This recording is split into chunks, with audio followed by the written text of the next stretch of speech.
السلام عليكم ورحمة الله وبركاته. إن الحمد لله نحمده ونستعينه ونستغفره ونؤمن به ونتوكل عليه ونعوذ بالله من شرور أنفسنا ومن سيئات أعمالنا من يهده الله فلا مضل له ومن يضلل فلا هادي له. أشهد أن لا إله إلا الله وحده لا شريك له وأشهد أن محمدا عبده ورسوله. رب اشرح لي صدري ويسر لي أمري واحلل عقدة من لساني يفقهوا قولي. ربنا آتنا في الدنيا حسنة وفي الآخرة حسنة وقنا عذاب النار. ربنا آتنا من لدنك رحمة وهيئ لنا من أمرنا رشدا. اللهم صل على محمد وعلى آل محمد كما صليت على إبراهيم وعلى آل إبراهيم إنك حميد مجيد. اللهم بارك على محمد وعلى آل محمد كما باركت على إبراهيم وعلى آل إبراهيم إنك حميد مجيد. اللهم إني أسألك علما نافعا ورزقا طيبا وعملا متقبلا. صدق الله العظيم. கண்ணியத்திற்குரிய எல்லாம் வல்ல அல்லாஹ்வின் நல்லடியார்களே, அல்லாஹ்வுடைய மாபெரும் அருளால் அல்லாஹ் நம் மீது கடமையாக்கிய ஒரு முக்கியமான வணக்கத்தை நிறைவு செய்யும் முகமாக அல்லாஹ்வுடைய இறை இல்லத்திலே நாம் எல்லாம் ஒன்று கூடியிருக்கின்றோம். இந்த நாளில், இந்த நேரத்தில், இந்த இடத்தில் நாம் எவ்வாறு நடந்து கொள்ள வேண்டும் என்று அல்லாஹ்வும் அல்லாஹ்வுடைய திருத்தூதர் நபிகள் நாயகம் ஸல்லல்லாஹு அலைஹி வஸல்லம் அவர்களும் விரும்புவார்களோ அத்தகைய பண்புகளை மேற்கொள்ளக்கூடிய மக்களாக அல்லாஹ் தஆலா என்னையும் உங்களையும் ஆக்கி அருள்வானாக. ஷஹ்ரு ரமலான் அல்லதி உன்சில ஃபீஹில் குர்ஆன். கண்ணியத்திற்குரிய எல்லாம் வல்ல அல்லாஹ்வின் நல்லடியார்களே, புனிதம் மிகுந்த இந்த ரமலானுடைய மாதத்தில் அதிகமான நன்மைகளை எதிர்நோக்கி நன்மைகளை செய்து இறைவனுடைய அருளை பெற வேண்டும் என்பதில் மிகுந்த அக்கறையோடு நாம் எல்லாம் செயல்பட்டு வருகிறோம். நபிகள் நாயகம் ஸல்லல்லாஹு அலைஹி வஸல்லம் அவர்கள் ஒரு முறை மிம்பர் படியில் அமர்ந்திருக்கக்கூடிய நேரத்தில் சம்பந்தமே இல்லாமல் ஆமீன் ஆமீன் ஆமீன் அப்படின்னு சொல்லி 3 முறை என்ன செய்யறாங்க? ஆமீன் சொல்றாங்க. சஹாபாக்களுக்கு இது ஒன்றும் புரியல. சஹாபாக்கள் கேட்கிற அல்லாஹ்வின் தூதரே, வழக்கத்துக்கு மாற்றமாக நீங்கள் 3 முறை நீங்கள் ஆமீன் சொன்னீர்களே, என்ன காரணம் என்று கேட்கும் பொழுது நபி அவர்கள் சொன்ன பதில், யார் என் பெயர் சொல்லப்பட்டதும் ஸலவாத்து சொல்லவில்லையோ அவன் நாசம் அடையட்டும் என்று ஜிப்ரீல் அலைஹிஸ்ஸலாம் அவர்கள் துஆ செய்தார்கள். நான் என்ன செஞ்சேன்? அதற்கு ஆமீன் சொன்னேன்.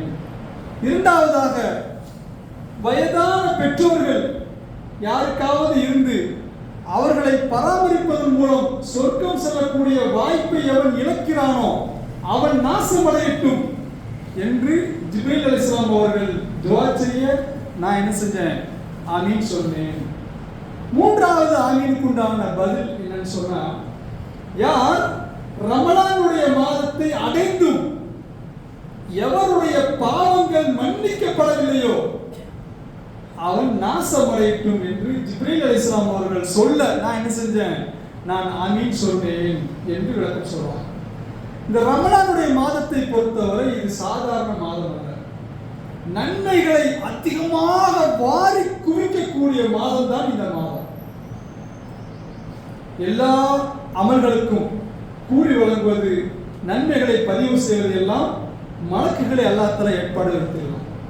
ஆனால் இந்த நோன்பை பற்றி சொல்லும் பொழுது இந்த நோன்பு எனக்குரியது, இந்த நோன்பு எனக்காக நோன்பு வச்சிருக்கிறான், இதற்கு கூலி யார் கொடுப்பேன்? நான் தான் கொடுப்பேன், நானே கொடுப்பேன் என்று சொல்லக்கூடிய அல்லாஹ் தஆலா சொல்லக்கூடியதாக ஹதீஸ் குர்ஸில் பதிவு செய்யப்பட்டது. இப்படி நிறைய விஷயங்கள் ரமலான் மாதத்தை பொறுத்தவரை மற்ற மாதங்களை விட 1க்கு 10 ஒரு காரியம் செஞ்சோம்னா 10 மடங்கு நன்மை எழுதப்படும், 70 மடங்கு நன்மை எழுதப்படும். சிலருக்கு பல அதை விட 10 மடங்கு ஆய்வு செய்யப்படும் நன்மைகள் எழுதப்படும். இப்படி ஏராளமான விஷயங்கள் இந்த ரமலானை பொறுத்தவரை நாம் நன்மைகளை அடையக்கூடிய வாய்ப்புகளை அல்லாஹ் தஆலா நமக்கு தந்திருக்கான். நோன்பு அப்படின்னு சொன்னா அந்த நோம்பினுடைய நோக்கம் என்னன்னு சொன்னா அல்லாஹ்வுடைய திருப்தியை பெற வேண்டும், இறை அச்சத்தை அதிகப்படுத்த வேண்டும், நஃப்ஸை கட்டுப்படுத்த வேண்டும் என்பதுதான் இந்த நோம்பினுடைய பிரதான நோக்கம் என்பதை நாம் விளங்கிக் கொள்ள வேண்டும். நம்ம நிறைய நிறைய அமல் செய்கிறோம். நான் ஆரம்பத்தில் சொன்ன ஒரு துவா, நபி அவர்கள் அதிகமாக கேட்ட பிரார்த்தனை, அல்லாஹும்ம இன்னி அஸ்அலுக இல்மன் நாஃபியா வ ரிஸ்கன் தய்யிபா வ அமலன் முத்தக்கபலா. யா அல்லாஹ், எனது கல்வியை, நான் கற்ற இந்த கல்வியை பயனுள்ள கல்வியாக ஆக்கி வைப்பாயாக. நான் சாப்பிடக்கூடிய உணவை ஹலாலான உணவாக ஆக்கி வைப்பாயாக என்று சொல்லிவிட்டு மூன்றாவது கேட்கின்ற பிரார்த்தனை தான் மிக மிக முக்கியமான பிரார்த்தனை. என்ன பிரார்த்தனை? அமலன் முத்தக்கப்பலா. இதுக்கு என்ன அர்த்தம்? இறைவா, எனது அமலை ஏற்றுக்கொள்ளப்பட்ட அமலாக நீ ஆக்கி வைப்பாயாக. அமல் செய்வது மேட்ரு இல்ல, அந்த அமல் என்ன செய்யணும்? அல்லாஹ்விடத்தில் அங்கீகரிக்கப்பட்ட அமலாக இருக்க வேண்டும். கம்ப்யூட்டர்ல ஒரு 3 மணி நேரம் டைப் பண்றோம், சரிங்களா? எல்லாரும் கம்ப்யூட்டர் தெரியும். டைப் பண்ணி முடிச்ச உடனே கடைசியா என்ன செய்யணும்? என்ன பண்ணுவோம்? சேவ் பண்ணணும். சேவ் பண்ணாம அப்படி எழுதி போயிட்டீங்கன்னு வைங்களேன், நீங்க 3 மணி நேரம் உழைப்பதற்கு உண்டான கூலி இருக்குமா? ஏதாவது பிரயோஜனம் இருக்குமா? நம்ம எல்லாரும் டைப் பண்றோம், என்ன செய்ய மாட்டேங்கிறோம்? சேவ் பண்ண மறந்து விடுகிறோம். இஸ்லாமிய மார்க்கம் இந்த அமல் விஷயத்தை பொறுத்தவரை நம்ம அமல் செய்வதில் தான் அதிகமாக கவனம் செலுத்துவோம். அந்த அமல் அல்லாஹ்விடத்திலே அங்கீகரிக்கப்பட்ட அமலா என்பதில் என்ன செய்ய மாட்டோம்? நாம் கவனம் இல்லாத மக்களாக இருந்து கொண்டிருக்கிறோம். இப்போ உங்க வீட்டம்மாவை என்ன செய்வீங்க? வாசல்ல தண்ணி வருது, தண்ணி குடிக்கிறதுக்காக என்ன செய்வீங்க? ஒரு குடத்தை கொடுத்து, பாத்திமா போய் தண்ணி குடிச்சிட்டு வா அப்படின்னு சொல்லி அனுப்பி வைக்கிறீங்க. அவங்களும் தண்ணியை என்ன செய்யறாங்க? தண்ணி குடிக்கிறதுக்காக போறாங்க. அந்த குடத்துல ஒரு பெரிய ஓட்டை இருக்கு. நீங்க சொல்லி அனுப்புறீங்க, தண்ணி பிடிச்சி சீக்கிரம் வந்துரு அப்படின்னு அனுப்புறீங்க. தண்ணி பிடிக்க அவளோட என்ன செய்யறாங்க? வீட்டமா போறாங்க, வச்சாச்சு, தேவை திருக்கியாச்சு. எத்தனை மணிக்கு தண்ணி பிடிச்சிட்டு குடத்தோட வீட்டுக்கு வருவாங்க? சொல்லுங்க, சொல்ல புரியுதா உங்களுக்கு? தண்ணி குடிக்க போறீங்க, குடத்துல என்ன இருக்குது? ஒரு பெரிய ஓட்டை இருக்குது. எத்தனை மணிக்கு நீங்க தண்ணி பிடிச்சி வீட்டுக்கு வருவீங்க? ஒரு நாள் ஆகுமா? 1 மணி நேரம் ஆகுமா? 1 நாள் ஆகுமா? 10 நாள் ஆகுமா? 10 வருஷம் ஆனாலும் என்ன செய்யும்? தண்ணி வந்துகிட்டே இருக்கும். ஓட்ட வழியா என்ன செய்யும்? தண்ணி போயிட்டே இருக்கும். குடம் வச்ச குடமாவே இருக்கும். அப்போ ஒரு முஸ்லிம் எதுல கவனம் செலுத்துவோம்? இந்த ஓட்டை இருக்கா இல்லையா? இந்த ஓட்டையை அடக்கிப்பதில் அதிகமாக கவனம் செலுத்தவில்லை என்றால் நம்ம வாழ்க்கையில் செய்த எல்லா அமல்களும் என்ன செஞ்சிடும்? பிரயோஜனமற்ற அமலாக மாறிவிடும். என்னென்ன ஓட்டைகள் இருக்கிறது நம்ம வாழ்க்கையில, அந்த ஓட்டையை சரி செய்யலன்னு சொன்னா இந்த ரமலான் மாதம் நமக்கு பிரயோஜனம் கிடையாது.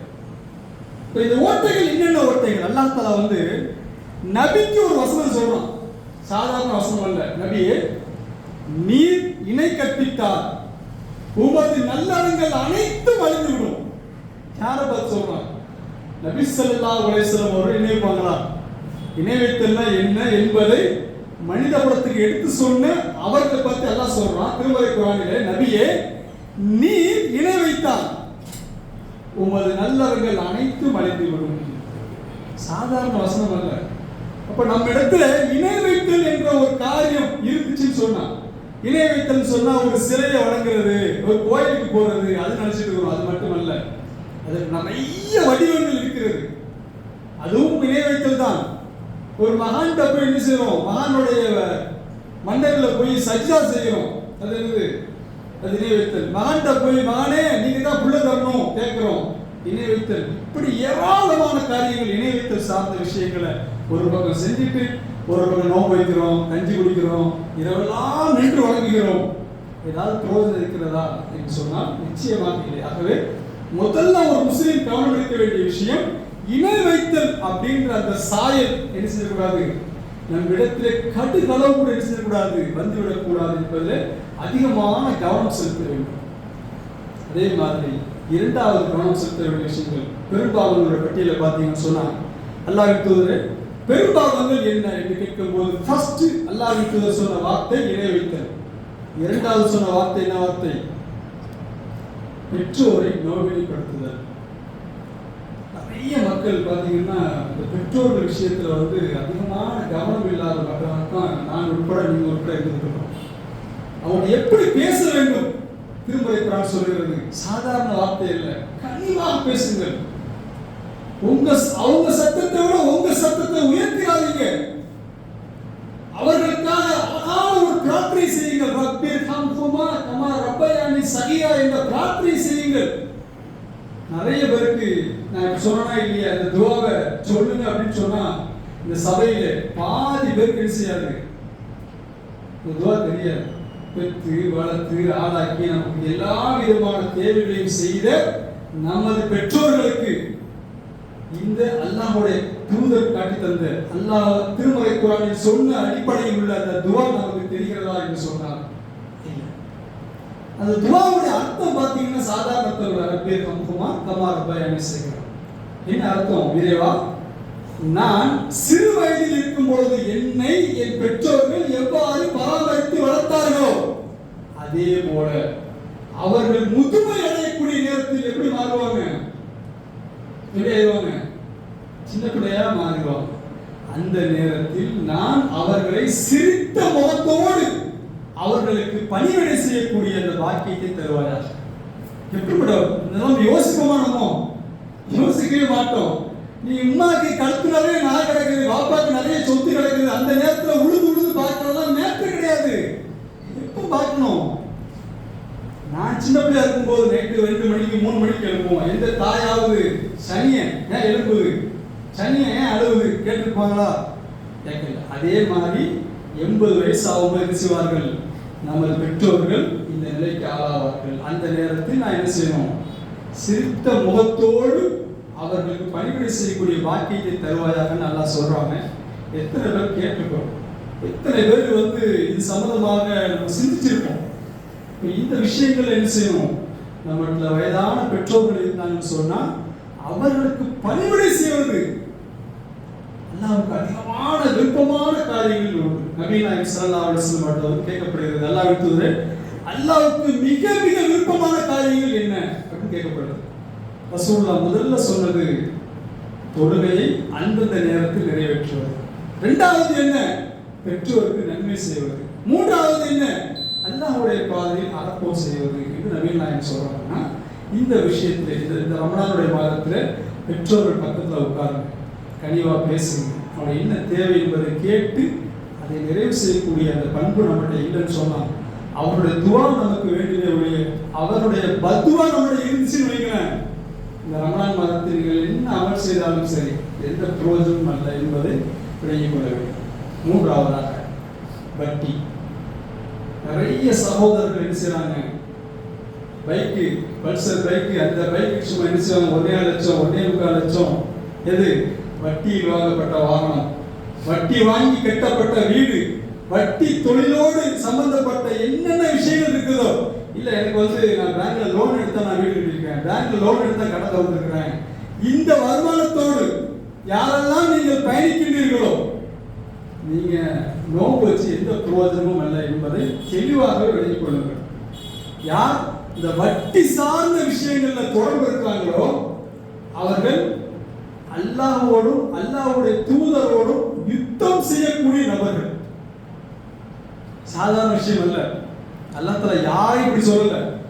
நீ வட்டி வாங்குறியா, நீ என்னோட என்ன செய்யற? நீ சண்டைக்கு வர்ற, என்னோட யுத்த பிரார்த்தனை செய்கிறாய். இப்படிப்பட்ட ஒரு நபர் அல்லாஹ் நேசிப்பாங்க. நோம்பு பிடிச்சி கஞ்சி குடிச்சு இரவெல்லாம் 2 வேணா கேட்டுக்கொள்வாங்க. அந்த வட்டி என்ற இந்த பாவத்திலிருந்து சில மக்கள் நிர்பந்தத்தின் காரணமாக தாய்க்கு உடம்பு சரியில்லை, வேற வழியே இல்லை, வட்டி கடன் வாங்கியிருப்பாங்க. அந்த மாதிரி நிர்பந்தமான சூழல் என்பது வேறு, அது உங்களுக்கு அல்லாஹ்வுள்ள விஷயம். அது அல்லாமல் ஆடம்பரத்துக்காகவும் வீண் விரயத்துக்காகவும் கல்யாணம் காட்சி, என் பிள்ளைக்கு கல்யாணம், நான் 1 லட்சம் ரூபாய் 10 லட்சம் கடன் வாங்கினேன், வட்டிக்கு வாங்கினேன், இந்த மாதிரி என்னென்ன விஷயங்களுக்கெல்லாம் வாங்கினார்களோ இதை கிளியர் பண்ணலன்னு வைங்களேன், நீங்கள் மறுமையில் வெற்றி பெறுவது கஷ்டம். இரண்டாவது, இந்த நோன்பு உங்களுக்கு எந்த பிரயோஜனமும் இருக்காது. நீ கஞ்சி குடிக்கிறது, இரவெல்லாம் விண்டு வழங்குவது எந்த பிரயோஜனமும் இருக்காது. அதே மாதிரி கடன் பொறுத்தவரை நம்ம மக்கள் செஞ்சிருக்கிறோம், சர்வ சாதாரணமாக என்ன செஞ்சிருக்கிறோம்? வாங்கி கொண்டிருக்கிறோம். இதனுடைய பின்னணி என்ன, இதனால் என்னென்ன விளைவுகள் ஏற்படும் என்பது தெரியாம என்ன செஞ்சிருக்கிறோம்? ஒரு போர்க்களம், அந்த போர்க்களத்தில் அல்லாஹ்வின் தூதரோடு வர்றார், நபித்தோடு வர்றார். அல்லாஹ்வின் தூதரை, இந்த போர்க்களத்தில் நான் கொல்லப்பட்டால் எங்க இருப்பேன்? சொர்க்கத்தில் இருப்பீங்க. அப்படியா? மாஷா அல்லாஹ், சந்தோஷம் தாங்க இடல. உருகிய வாளோடு என்ன செய்யறாங்க? போர்க்களத்துக்கு அப்படி தயாராகிறாங்க. வாங்க வாங்க, உங்களது எல்லா பாவங்களும் மன்னிக்கப்படும், கடனை தவிர என்று சொல்றாங்கன்னா யாருக்கு? நம்மளது நாட்டுக்கு இல்ல. ஒரு போர்க்களத்துக்கு சென்று உயிரையே ஒருத்தர் கொடுக்கிறாருன்னா அவர் சாதாரண ஆளா? அவர் ஷஹீத். அப்படிப்பட்ட நபருக்கு உனக்கு சொர்க்கம், ஆனாலும் கடன் என்ன செய்யப்படாது. உனக்கு எவன் கடன் கொடுத்தானோ அவன் உன்னிடத்தில் இருப்பான். ஆகவே இந்த கடன் விஷயத்தில் என்ன செய்யுங்க? நீங்கள் அதிகமாக கவனம் செலுத்துங்கள். கடன் இல்லாத பரக்கத்தான வாழ்வு தான் உண்மையான வாழ்வு. ஆடம்பரத்துக்காக, ஊர்வலம் நம்ம பாராட்டணும், பெருமையா சொல்லணும் என்பதற்காக வழங்கக்கூடிய கடன்கள் தான் பெரும்பான்மையான கடன்கள். இதிலிருந்து என்ன செய்யணும்? இந்த ரமலான் மாசம் வந்துருச்சுன்னு சொன்னா, இந்த ரமலான் எதுக்கு வந்திருக்குது? இந்த விஷயங்கள் எல்லாம் களை எடுப்பதற்காக வந்ததுதான் ரமலானுடைய மாதம். அது மட்டுமல்லாமல் இன்னொரு மிக முக்கியமான விஷயம், மனித உரிமைகள். மனித உரிமைகள் சொன்னா நிறைய சகோதரர்கள் அற்பமான காரணங்களுக்கெல்லாம் அண்ணன் தம்பியோட சண்டை, ஃப்ரெண்ட்ஸுகளோட சண்டை, ஜமாத்துகளோட சண்டை, இப்படி பலவிதமான மூஞ்சிலே நான் முடிக்க மாட்டேன், செத்தாலும் என்ன செய்யக்கூடாது, நான் மோத்த முடிக்க மாட்டேன், என் ஜனாசாகம் வரக்கூடாது, இப்படியெல்லாம் சொல்லக்கூடிய காட்சியெல்லாம் பார்க்கலாமா இல்லையா? அல்லாஹ்வின் தூதர் ஸல்லல்லாஹு அலைஹி வஸல்லம் சொல்லி காட்டுகிறார்கள், ஒருவர் 3 நாளைக்கு மேல சண்டை வரலாம். அந்த சண்டை எவ்வளவு நாளைக்கு இருக்கணும்? 3 டேஸ். இந்த 3 டேஸ்க்கு மேல ஒரு சண்டை பிடிச்சி பேசாமல் இருந்தால் அவர் செல்லக்கூடிய இடம் மறுமையில் மிக நஷ்டத்திற்குரிய இடம் என்பதை இஸ்லாம் சொல்லி காட்டுகிறது. அது மட்டும் இல்லாமல் அல்லாஹ்வின் தூதர் சொல்றாங்க, ஒவ்வொரு திங்கட்கிழமையும் வியாழக்கிழமையும் அல்லாஹ்விடத்திலே மனிதர்களுடைய அமல்கள் சமர்ப்பிக்கப்படுகிறது. இவர் தொழுதாரு, நோன்பு வச்சாரு, அதை செஞ்சாரு, இதை செஞ்சாரு, எல்லா விதமான கட்டளைகளும் 3 டேஸ் கட்டளைகள் அல்லாஹ்விடத்திலே சமர்ப்பிக்கப்படுகிறது. அல்லாஹ் எல்லாத்தையும் பார்க்கறாங்க. Okay okay okay. இவர் யார்கிட்டயாவது பேசாமல் இருக்கிறாரா? ஆமா, தம்பியோட பேசவே இல்லை, தம்பியோட சண்டை, சொத்து தர்றாரு, அப்படியா? அந்த ரெஜிஸ்டர் என்ன அப்படியே ஓரமா வச்சிடலாம். என்னைக்கு அவன் பேசுகிறான்னு அப்ப கொள்ளுவாங்க என்று மலக்குகள் எடுத்து அல்லாஹ் என்ன செய்யறாங்க கேட்கிறான்னு சொன்னா, இப்ப நீங்க நோம்பு வச்சிருக்கீங்க, கஞ்சி குடிக்கிறீங்க, எல்லாம் சரிங்க, ஓகே, இரவெல்லாம் அல்லாஹ் அக்பர், கண்ணீர் மலை என்ன செய்றீங்க, துவாதான் செய்றீங்க, பிரயோஜனம் இருக்கிறதா? அல்லாஹ்விடத்தில் இந்த அமல்கள் அங்கீகரிக்கப்படுமா என்று ஆய்வு செஞ்சு பார்த்தோம்னு சொன்னா என்ன கிடையாது. ஆய்வு செஞ்சு பார்த்தால் அமல்கள் எல்லாம் ஓட்ட போயிடும். ஆரம்பத்தில் சொன்ன பார்த்தீங்கன்னா, தண்ணி குடிக்கிறோம், தண்ணி எப்படி போகுது? ஓட்டப்பட வழியா என்ன செஞ்சு போயிட்டு, நோம்பு வைக்கிறோம், அந்த நோம்பு என்ன செய்யாது, நமக்கு எந்த பலனும் அளிக்காத நிலையை நோக்கி என்ன செஞ்சிருக்கு, நோம்பு போய் கொண்டிருக்குது. அது மட்டுமல்லாமல் மனித உரிமைகள், யாரையாவது அடித்திருந்தால், யார்த்தையாவது கடன் வாங்கி மோசடி செய்திருந்தால், யாருடைய மனம் புண்படும்படி பேசி இருந்தால் என்ன செய்யணும்? இந்த நாளில் நிறைய மக்கள் என்ன செய்வாங்கன்னா, வாட்ஸ்அப்பில் ஸ்டேட்டஸ் வைப்பாங்க. எப்படி வைப்பாங்க? நான் அல்லாஹ்வுக்காக, நிறைய பார்த்துருப்பீங்க, நான் உங்களோட மனம் புண்படும்படி பேசியிருந்தால் எனக்கு அல்லாஹ்வுக்காக மன்னித்துக் கொள்ளுங்கள், நீ ஸ்டேட்டஸ் மன்னிப்பாது. யாரை கேள்வி பண்ணுறீங்க? மன்னிப்புனா என்ன? எனக்கு ஒருத்தர் 1 லட்ச ரூபா தரணும், கடன் இப்பதான் ரைட் தரத்தான் ரைட்டு போறான், பல வருஷமாச்சு தரவே இல்லை, இழுத்து அடிச்சுட்டு இருக்கிறான், அவனுடைய எல்லா வசதியும் இருக்குது. இப்படிப்பட்ட நிலையில் நான் இருக்கும்போது எவ்வளவு கொதிப்பா இருப்பேன், எனக்கு எவ்வளவு தேவை இருக்குது, நான் படுவாய் 1 லட்ச ரூபா ரைட்டு போடணும், இன்னும் தரலையேன்னு சொல்லி கொந்தளிப்பில் இருக்கக்கூடிய எனக்கு அவர் மெசேஜ் போடுறாரு. எப்படி மெசேஜ் போடுறாரு? உங்களை மனம் புண்படும்படி நான் பேசியிருந்தால், நடந்திருந்தால் நீ மன்னித்துக் கொள்ள ஸ்டேட்டஸ். இதெல்லாம் குப்பைகள். ஸ்டேட் மன்னிப்பு என்ன தெரியுமா? சஹாபாக்கள் எப்படி மன்னிப்பு கேட்டாங்க தெரியுமா? சாதாரண சின்ன சின்ன விஷயங்கள், அவருக்கு மத்தியிலே கருத்து வேறுபாடு ஏற்படக்கூடிய நேரத்தில் எல்லாம் அடிமை இடத்துல ஒரு ஆட்சி தலைவர் மண்டியிட்ட வரலாறு எல்லாம் இஸ்லாத்தில் இருக்கு. ஒரு அடிமைட்ட யாரு? ஒரு ஆட்சியாளர் என்ன செய்றாரு? என்னை மன்னித்துக் கொள்ளுங்கள். இதுதான் இஸ்லாம். இப்படிப்பட்ட மனித உரிமைகள் சார்ந்த விஷயங்களில் நிறைய மக்கள் என்ன செய்யறோம்? கொடுக்கல் வாங்கல்ல புறம் பேசக்கூடிய விஷயங்களில், அடுத்தவருடைய விஷயங்கள் இன்னைக்கு சர்வ சாதாரணமாக புறம் என்பதை இருக்கிறோம். நான் உட்பட நீங்க உட்பட பேசிட்டு இருக்கிறோம். நபிகள் நாயகம் சொல்றாங்க, யார் பொய்யான பேச்சுக்களையும் தவறான நடத்தைகளிலும் எவர் ஈடுபடுகின்றாரோ அவர் நோட்டு எந்த பிரயோஜனமும் இல்லை. ஒரு சில பேசினாலே பொய், அடுத்தவர்களுக்கு அவதூறு அது இது அள்ளி தெரிக்கிறார்.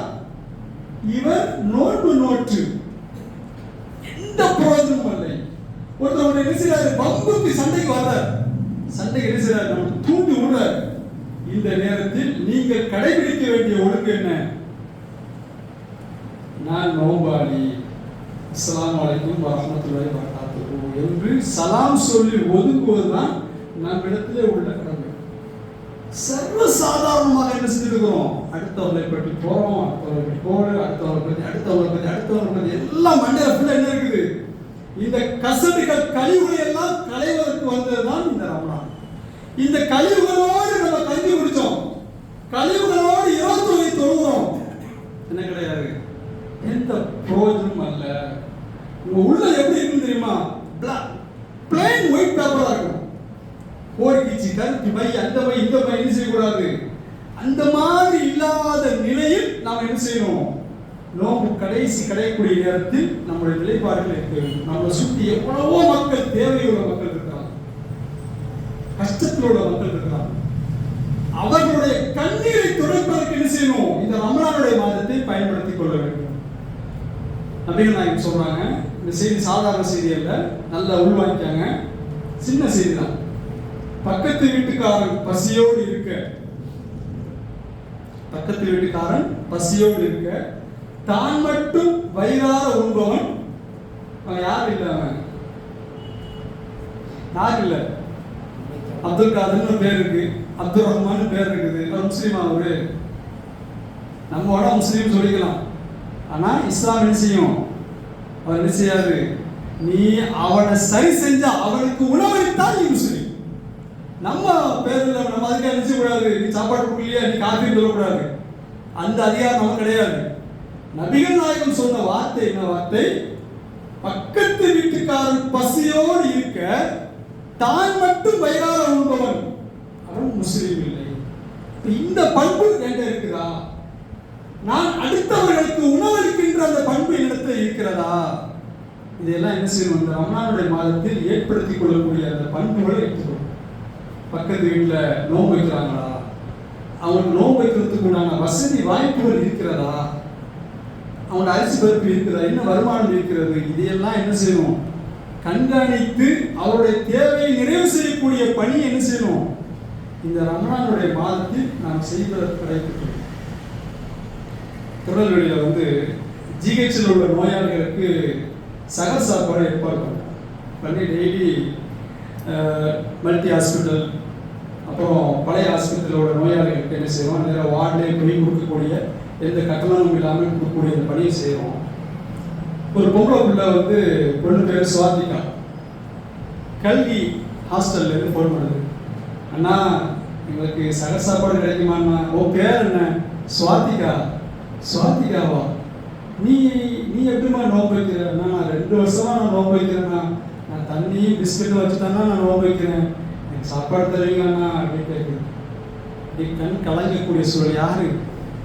இஸ்லாம் அல்லாத ஒரு பெண்மணி 2 வருஷம் என்ன செய்யறா? நோம்பு வைக்கிறா. எதை வச்சு? தண்ணீர் பிஸ்கெட்டு. இதுமா நான் கண்டிப்பாக என்ன செய்வேன்? கரெக்டாக 3 மணிக்கு உங்களோட ஹாஸ்டல் வாசலில் நான் என்ன செய்வேன்? நான் சாப்பாடு தருவேன்னா. ரொம்ப நன்றிண்ணா. நான் எவ்வளோனா ரூபா தரணும் உங்களுக்கு? நீ ரூபாலாம் ஒன்று வேண்டாமா? நீ என்னோட வாழ்க்கையினுடைய ஒரு மிகப்பெரிய நான் செய்யக்கூடிய நன்மையான காரியங்கள் இது ஒன்றாக இருக்கட்டும், ஆகவே நீ பைசா தரலாமா அப்படின்னு சொல்லி கொடுத்துட்டு இருக்கோம். யாரு? ஒரு இஸ்லாம் அல்லாத ஒரு பெண்மணி என்ன செய்யறாங்க? ஒரு நோன்பு வைக்கிறாங்க. எப்படி நோன்பு வைக்கிறாங்க? கடந்த 2 வருடங்களாக தண்ணீர் பிஸ்கெட்டு. அவங்களுக்கு தெரியல இந்த மாதிரி கொடுக்குறாங்க, தெரியல. இப்பதான் கேள்விப்பட்டு கேட்கறாங்க. பைசா கொடுத்து நான் என்ன செய்யறேன்? சாப்பாடு வாங்கி சாப்பிடணும் அப்படின்ற ஒரு சூழல் தான் மக்கள் இன்னைக்கு இருக்கிறாங்கன்னு சொன்னா, நம்மளுடைய பணிகள் நாம நம்ம வீட்டில் சாப்பிட்றோமா, சூப்பராக சாப்பிட்றோமா, அது அல்ல. பக்கத்து வீட்டில் என்ன செய்யறாங்க, நோன்பு வைப்பதற்குண்டான வசதி வாய்ப்புகள் அவருக்கு இருக்கிறதா என்பதெல்லாம் பார்த்து என்ன செய்யணும்? அதை செய்யக்கூடிய பண்பு செஞ்சாதான் அவன் முஸ்லீம். நாளை மறுமை நாள்ல சக்கர் என்ற நரகத்துல நுழையும் பொழுது நரக காவலாளிகளுக்கும் இவருக்கும் மத்தியில ஒரு டிரான்ஸ்லேஷன், ஒரு உரையாடல் நடக்கும். ஏன்பா அந்த நரகத்துக்கு வந்தீங்க அப்படின்னு நரக காவலாளிகள் கேட்க, நரகவாசிகள் சொல்லுவாங்க, நாங்கள் என்ன செய்யல, நாங்கள் தொழுகையாளியாக நாங்கள் இருக்கவில்லை. இரண்டாவது, ஏழைகளுக்கு நாங்கள் என்ன செய்யல, உணவளிக்க தூண்டவும் இல்லை. இந்த வாசகம் நல்லா தெளிவான வாசகம் என்னது, ஏழைகளுக்கு உணவளிக்கவில்லைன்னு சொல்லல, ஏழைக்கு உணவளிக்க தூண்டவும் இல்லை. ஆகவே நாங்கள் நரகத்துக்கு வந்திருக்கிறோம். வீணாக என்ன செஞ்சோம், என்னுடைய ஃப்ரெண்ட்ஸ் எல்லாம் யாரு, வெட்டு பயிலும் அல்லாஹ்வை பற்றி, அல்லாஹ்வுடைய தூதரை பற்றி, மறுமை பற்றி நினைவூட்டக்கூடிய நல்ல நண்பர்கள் என்கிட்ட இல்ல. நாங்க யார ஃப்ரெண்ட்ஸா வச்சிருந்தோம், குப்பைகள். படத்துக்கு போவோம் வச்சு, மாப்பிள்ள படத்துக்கு போமா, அங்க போமா, இங்க போமா, அவ பேசினாலா இவ பேசினாலான்னு சொல்லி தேவையில்லாமல் வெட்டு பயிர்களோடு நாங்கள் என்ன செஞ்சோம், சவகாசம் வைத்திருந்தோம்.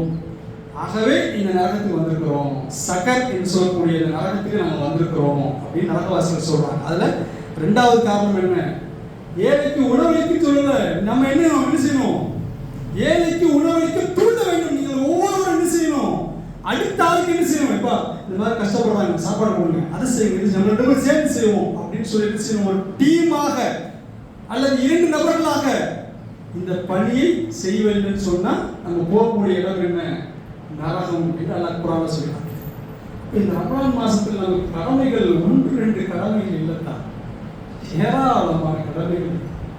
நம்முடைய ஒரே இலக்கு என்ன, சஹர் வைக்கணும், தூங்கணும், 10 மணி 11 மணிக்கு எழும்பணும், அப்படியே கொஞ்சம் அரட்டடிக்கணும், ஃபேஸ்புக் பார்க்கணும், வாட்ஸ்அப் பார்க்கணும், 10 மணிக்கு லோர் தொடணும், அப்புறம் ஒரு தூக்கம், அப்புறம் டெய்லி கொஞ்சம் குளிச்சுட்டு அப்படியே ஒரு கஞ்சி 6 மணி 6:30 ஆச்சு பள்ளிவாசல் போகிறோம், கஞ்சி குடிக்கிறோம், அப்புறம் கொஞ்ச நேரத்தில் நல்ல சாப்பாடு, 8 மணிக்கு 21, அப்புறம் ஒரு தூக்கம், அப்புறம் ஒரு சாப்பாடு, அப்படியே ஓடிட்டு வெளியில் போவோம்.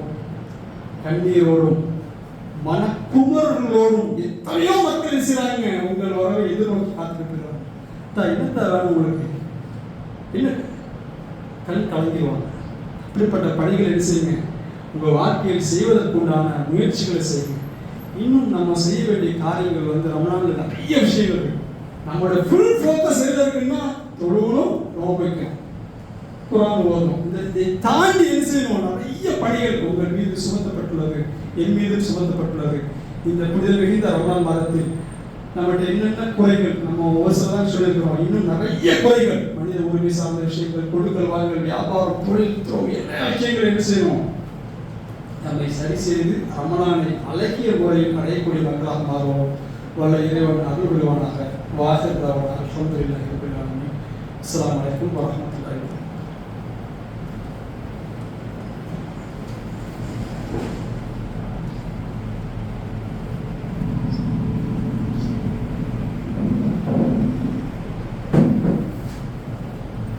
அஸ்ஸலாமு அலைக்கும் வரஹ்மத்துல்லாஹி வபரகாத்துஹு.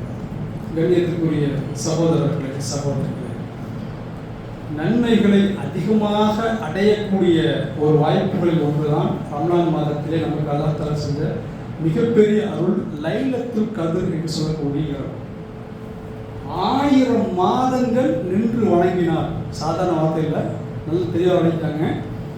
1000 மாதங்கள் நின்று வணங்கினால் எவ்வளவு நன்மையோ அவ்வளவு நன்மையாக என்ன செய்யலாம், அந்த ஒரு நாள்ல நின்று வணங்குவதற்கு உண்டான கூலியை அல்லாஹ் தரான். நம்ம நிறைய மக்கள் விளங்கி வச்சுக்கிறாங்க, குறிப்பிட்ட ஒரு நாளை மட்டும் 27 வந்துருச்சுன்னு சொன்னா பள்ளிவாசல் அப்படியே சீரியல் லைட் போட்டு ஒரு பக்கம் சக்கரை சாப்பாடு என்ன செய்யும், ஒரு 500 பேருக்கு சாப்பாடு ரெடி ஆகிட்டு இருக்கும் ஒரு பக்கம். அது அல்ல, தனிமையில் இருந்து அந்த ஒரு நாள் என்று மட்டும் இல்லாமல் 21, 23, 25, 27, 29 இந்த 5 நாட்கள் ஒற்றைப்படை. எந்த நாள் என்று அல்லாஹ்வுடைய தூதர் சொல்லவில்லை. சஹாபாக்கள் குறிப்பிட்ட ஒரு நாளை மையமாக வச்சு அந்த நாளை மட்டும் ஃபோக்கஸ் பண்ணி அமல் செய்யல. கடைசி 10 ஒற்றைப்படை இரவுகளை தேடிக் கொள்ளுங்கள் என்று சொல்றாங்கன்னா, நம்ம எல்லாரும் 27 ஃபோக்கஸ் பண்ணி செய்யறோம். ஒருவேளை அது 21 இருந்தால் என்ன ஆயிரும், மிகப்பெரிய ஒரு நஷ்ட வழியாக மாறிடுவோம். இன்னைக்குள்ள இந்த பிறை குழப்பத்தில் என்ன செய்யக்கூடாது, நான் ஒற்றை இரவு இந்த நாள் தான் அப்படின்னு இல்லாம கடைசி 10 நாள் என்ன செஞ்சிடணும், கடைசி 10 நாளையும் அந்த வணக்கங்கள் செய்யறதுக்கு உண்டான பண்புகளை வளர்த்துக் கொள்ளுங்கள். அதே மாதிரி பள்ளிவாசலில் ஈத்திகாஃப் இருக்கக்கூடிய இந்த நன்மையான காரியங்களை செஞ்சுட்டாங்க, உங்களை ஈடுபடுத்திக் கொள்ளுங்கள். அது மட்டுமல்லாமல் இந்த மாதத்தில் அதிகமாக குர்ஆன் ஓதக்கூடிய அந்த பண்புகளை வைத்துக் கொள்ளுங்கள். இந்த மாதத்துக்கு இவ்வளவு சிறப்புகளுக்கு உண்டான அடிப்படை காரணம் என்னது? குர்ஆன் தான். ஓதுவீராக உமது இறைவனின் திருப்பெயரை கொண்டு ஓதுவீராக இறங்கிச்சா இல்லையா? அந்த நாளை கொண்டாடும் விதமாகத்தான் இந்த மாதத்தில் அல்லாஹ் தஆலா ஏராளமான சிறப்புகளை வைத்திருக்கிறான்னு சொன்னா, இந்த மாதத்துல கூட நம்ம என்ன செய்யல? குர்ஆனை தொடரல, குர்ஆனை தூக்கலன்னு சொன்னா ரமலான் மாதம் நமக்கு எந்த விதமான நன்மையும் நாம் இழந்து விடுவோம். அதே மாதிரி கடைசி 10 நாட்கள் தான் என்ன செய்வோம்? ட்ரெஸ் எடுக்க போறது, ஆடை எடுக்க போறது, அந்த மாதிரியான பழக்க வழக்கங்கள் எல்லாம் விட்டு இப்போ ஃப்ரீயா இருக்கிறோமா இந்த நாட்களையாவது செஞ்சிருங்க. கடைசி 10 இரவுகள் என்பது கோல்டன் ஹவர்ஸ். ஒவ்வொரு செகண்ட் என்னது? அதுக்கு எந்த விலை கொடுத்தாலும் செய்ய முடியாது, திரும்ப வாங்க முடியாது. கடந்த 1 மணி நேரம் நம்ம முன்னாடி 12 மணி நேரம் 1 மணி நேரம் கடந்து விட்டது. ஏதாவது விலை கொடுத்து வாங்க முடியுமா? அல்லாஹ் நமக்கு 63 வயது வரை 55 வயது வரை அப்படின்னு சொல்றாங்க, ஒரு டேட் ஃபிக்ஸ் பண்ணிட்டான். அந்த டேட்ல இருந்து எக்ஸ்ட்ரா ஒரு 5 நாள் யாராவது ஒரு காசு கொடுத்து அந்த விலையை கொடுத்து 5 நாள் வாழ முடியுமா? டைம் என்பது சாதாரண விஷயம். அதிலும் குறிப்பாக கடைசி 10 இரவுகளில் நாம் செய்யக்கூடிய வணக்க வழிபாடுகள் என்பது அதி முக்கியமான விஷயங்கள். இதுல என்ன செய்யுங்க? அதிகமாக கவனம் செலுத்துங்க. குறிப்பாக அந்த செல்போன்ல தேவையில்லாமல் ரீல்ஸ் பார்க்கறது, வாட்ஸ்அப் ஸ்டேட்டிங், அது இது ஏகப்பட்ட நம்ம நேரத்தை கொள்ளக்கூடிய அந்த ஷைத்தானிய சக்திகள் விளையுங்கள். இது போன்ற நன்மையான காரியங்களில் அதிகமாக முந்துங்கள். அதே மட்டுமல்லாமல் இவையெல்லாம் நமது அமல்களை நாசமாக்கி ஒன்றுமில்லாமல் ஆக்கக்கூடிய விஷயங்களிலிருந்து தவிர்த்து கொள்ளக்கூடிய மக்களாக அல்லாஹ் தஆலா என்னையும் உங்களையும் ஆக்கி அருள்வானாக. வாசித்தாவுனா அல்ஹம்துலில்லாஹி ரப்பில் ஆலமீன். கண்ணியத்திற்குரிய சகோதரர்களே, தூத்துக்குடி மாவட்டம் காயல்பட்டினம் இஸ்லாத்துக்கு வந்த மக்களுக்காக ஒரு தாவா சென்டர் இயங்கி வருகிறது. கிட்டத்தட்ட 30 வருடங்களாக 1000க்கும் மேற்பட்ட 3000க்கும் மேற்பட்ட நபர்கள் அங்கே தங்கி இஸ்லாமிய அடிப்படை கல்வி கற்று பலவிதமான ஊர்களில் பிரச்சாரம் செய்கிறாங்க, பல மக்களாக வாழ்றாங்க. அந்த மக்கள் ஒரு இஸ்லாத்துக்கு வர்றாருன்னா அது சாதாரண விஷயம் அல்ல. பலவிதமான தியாகங்கள், சொந்தம் பந்தம் வீடு வாசல் சொந்தம் எல்லாவற்றையும் இழந்துவிட்டு போய் நெருங்கி வாங்க போய் நெருங்கி உட்கார். பலவிதமான தியாகங்களை செய்துவிட்டு அந்த மக்கள் வர்றாங்கன்னா அந்த மக்களுக்காக இந்த ரமலானுடைய இந்த ஜும்ஆவுடைய வசூல் கொடுக்கப்படுகிறது. ஜும்ஆ முடிஞ்ச உடனே வாலியிலிருந்து வருவாங்க. உங்களால் முடிந்த ஜக்காத்துக்கு தகுதியான நபர்கள் அவர்கள் ஒன்றும் இல்லாமல் ஜீரோல ஊதிப்பாங்க. இஸ்லாத்துக்கு வந்தாங்கன்னா சாதாரண விஷயம் இல்லை. இப்போ நம்ம இருக்கிற உதாரணத்துக்கு நம்மகிட்ட உள்ள பையன் ஒருத்தன் கன்வெர்ட் போயிட்டான்னு வச்சுக்கிறோங்க. இது அவன் கிறிஸ்தவனா போயிட்டான், அவனுக்கு சொத்து கொடுப்பீங்களா? அவனுக்கு அந்த வீட்டில் சோறு போடுவீங்களா? என்ன செய்வோம்? எதுவுமே பண்ண மாட்டோமா? இல்லையா? இதே மாதிரி பல சமுதாயத்திலிருந்து வர்றாங்கன்னா எல்லாம் விட்டுட்டு நான் தான் இந்த பையனுக்கு சகோதரன், ஒரு சகோதரி வர்றாங்கன்னா அவருக்கு நான் தான் சகோதரன், அந்த நிலையை நோக்கி முழுக்க முழுக்க இஸ்லாமிய சமுதாயத்தை நோக்கி ஒருத்தர் வர்றாங்க. அவனுக்கு பொண்ணு கொடுக்க ஆள் கிடையாது. இப்படி பல மக்கள் பலவிதமான சிரமங்களுக்கு வர்றாங்க. அந்த மக்களுக்கு உண்டான பொருளாதார தேவையை கொடுத்து தான் இந்த ரமலானிலே இந்த நாளில் வசூல் செய்யப்படுகிறது. ஆகவே இந்த புனித மிகுந்த ரமலான் மாதத்தில் உங்களால் முடிந்த அளவுக்கு என்ன செய்யுங்க. இன்னைக்கு பணம் யாராவது கொண்டு வரணும்னா கூட பள்ளிவாசல் தலைவர்கிட்ட என்ன செய்யுங்க, தனிப்பட்ட முறையில் பார்த்து கொடுங்க. 2 நாள் கழிச்சு இன்ஷால்லாஹ் என்ன செய்வோம், அந்த அவரோட வங்கி கணக்குக்கு தாவாசனோட வங்கி கணக்குக்கு பணம் அனுப்பப்படும் என்பதை தெரிவித்துக் கொள்கிறோம். நன்மையான காரியங்கள் அளவு காரியங்கள் செய்தாலும் சரி அதனுடைய முழுமையான கூலியை பெற்றுத் தரக்கூடிய மக்களாக அல்லாஹ் தஆலா என்னையும் உங்களையும் ஆக்கி அருள்வானாக. வாஹிர் தாவா அல்ஹம்துலில்லாஹி ரப்பில் ஆலமீன். அஸ்ஸலாமு அலைக்கும் வரஹ்மத்துல்லாஹி வபரகாத்துஹு.